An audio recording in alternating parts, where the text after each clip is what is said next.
But while we're talking about performative caring, Greta Thunberg has been deported from Israel in economy class, the humanity, oh dear.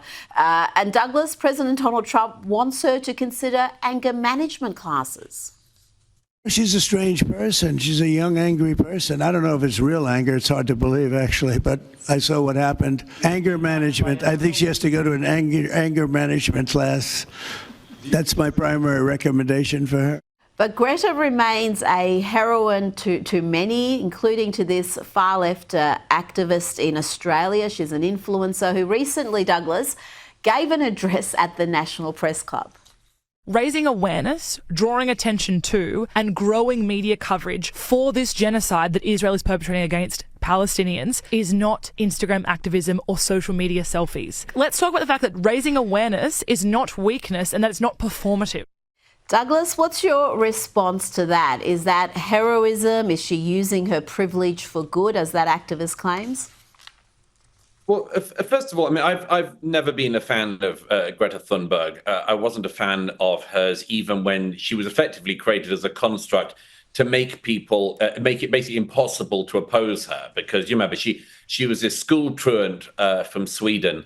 And not only was she a child, but she was also, autistic or something. So you couldn't criticize her, or everyone said, why are you beating up on the autistic girl child who simply wants to wreck all of our economies? And like, why would you say anything negative about her?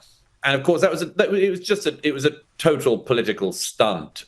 She clearly just sort of created in more than one ways by her parents. To sort of be this weapon against fossil fuels and so on. I mean, she knew nothing about that. She knew nothing about energy costs or fossil fuel extraction or anything else. I mean, she just left school early to be demonstrably even more ignorant than she would have been. And then through some weird part of her autism, perhaps, she moved from loving the green movement to loving the green movement of Hamas. So she's, as I've often said, she's color consistent at any rate. They talk about a genocide, which is not going on. But as we now know from this, yes, obviously performative piece of activism where they turned up with a boat full of Instagrammers and less aid than Israel gets in every other hour in normal times. There's this performative thing of trying to land in Gaza. I mean, in a way, I was sorry that she didn't land, because it would have been interesting to see the welcome that Hamas might have given her. But of course, what we know about Greta Thunberg and this is her unbelievable ignorance of the conflict that she was actually trying to sail into this time. The reports are that when the Israelis boarded the ship, took them safely to port, I think in Ashdod, and they were trying to show the activists the footage that Hamas took themselves on October the 7th of their enormous pride in raping and butchering Israeli women and others. And Greta Thunberg and co apparently turned their faces away because they didn't want to see the reality that started this war, certainly this phase of the war. They didn't want to see it.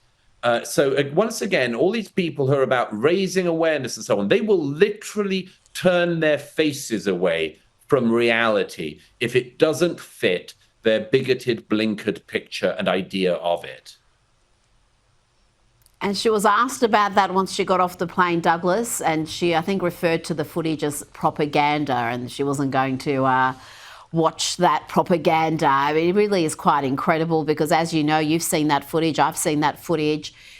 It comes mainly from Hamas. They're the ones who filmed it, and it's work they're very proud of. So for her not to even have a look at what started this war just shows you where she's at.